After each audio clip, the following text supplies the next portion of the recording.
Hey everyone, welcome to Upstream 2021 and my presentation, Recognizing Burnout in Open Source.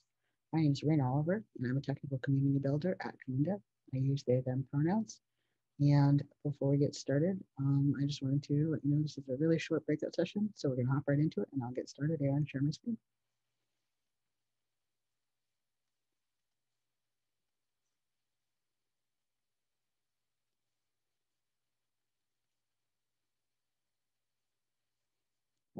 Fantastic.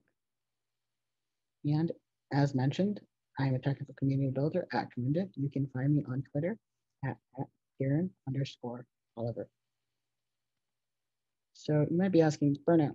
What's burnout? Why do I need to know about it? What is it?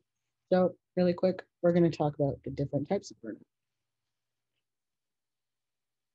Burnout at its core is giving more of your time and energy than you have able to spare.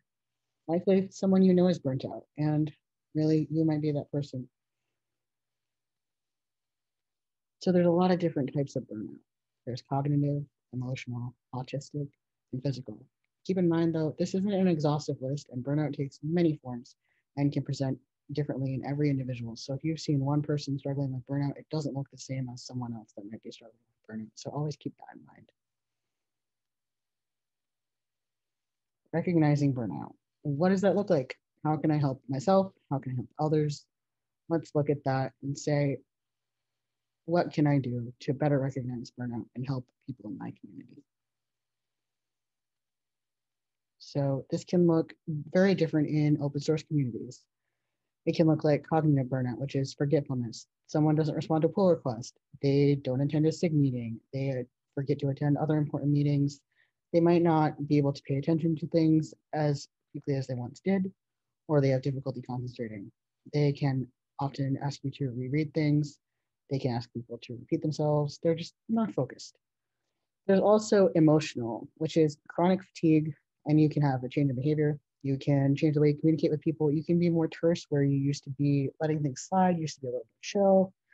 And sometimes, if you're emotionally burnt out, you can be quicker to anger or quicker to snap at people or any other things, really. It's just changes in your typical communication pattern.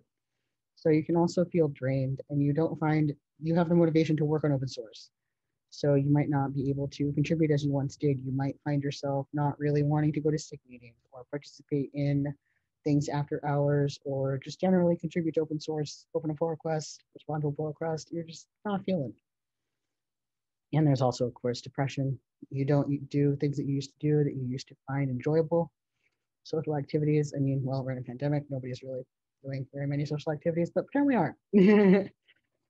Social activities, you're not doing those either, and that's emotional burnout. Can take a few things that looks like that. Take a few pages out of that book. That's how that can look. And there's also, of course, autistic and physical burnout. I myself am autistic, and I have experienced autistic burnout. And for me, that looks like increased sensory sensitivity, sound, noise.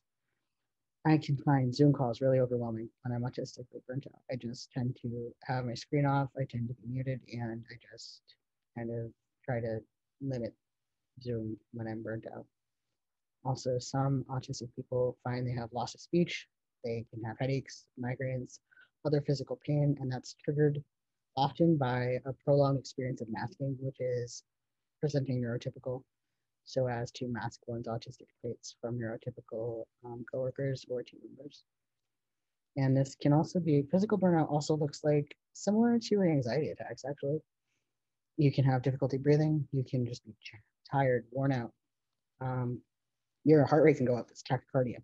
I know when I have burnout and I have tachycardia, my heart rate will go up to like God, 180. So it's like I'm actually like really doing hard out workouts, and I'm just sitting in my chair. So that's not great. Never fun. Don't recommend. It's also you can just be again worn out, exhausted. A lot of burnout presents as just exhaustion, like everything really. So you can also be a loss of coordination. You can be a little clumsy. You can just have aches, pains, and brain fog. You're just struggling. You're just absolutely struggling to concentrate, to focus, to get through the day. Brain fog is huge. You're just mired in the stuck in the mud. So brain fog's a big one for burnout as well.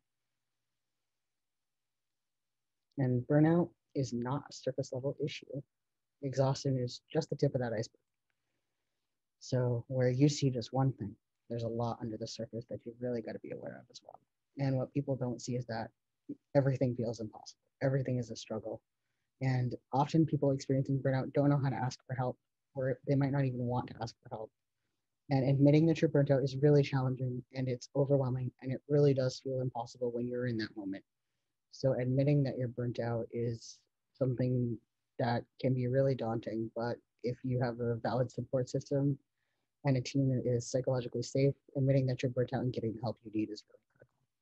So here's how you can help actually people that are experiencing burnout. Have less meetings. That's crucial. Less meetings. Be flexible on your deadlines, hard and fast deadlines if someone's burnt out. That's just not going to work. Have someone assigned to issues that can help triage things. Have a clearly defined process in place. Be asynchronous as much as you can. And just generally be supportive. Encourage people to rest. Encourage people to take breaks. Don't punish them for coming to you and saying, hey, I'm burnt out. I need to take some time away. Make sure that you've got that support plan in place for those people that are experiencing burnout and that they know that they're psychologically safe without fear of repercussions if they admit that they are burnt out. And you can also learn to recognize signs of burnout in yourself and others so that you can catch it before it happens. 60% of people in this industry, in technology, surveyed online, reported suffering from burnout. 60%. If you lined up 10 of us in a room, 6 of us would be burnt out. That's not a good statistic. And it's okay, again, to put your own hypothetical oxygen mask on first. Help yourself before you help others and make sure that you're in the best place to help your teammates, help your friends, help your coworkers. So yeah, definitely help yourself. But again, you've got to get that number down. You've got to see 60% is not good, friends. What are we going to do in this community today to help reduce burnout? Hope that we can come up with some answers. So if you'd like additional resources on autistic fatigue, on neurodiversity, basic terms and definitions, and the relationship between burnout, stress, and anxiety, I've included some links in my slides, and those will be available for you after the presentation. And I thank you for being here. If you have any questions, you can find me on Twitter at Kieran Oliver, and you can find me as Slamp on GitHub. And I'm actually going to take a few questions now. So if you'd like to ask me some, I'm here in the chat, and I look forward to speaking with you. Thank you very much.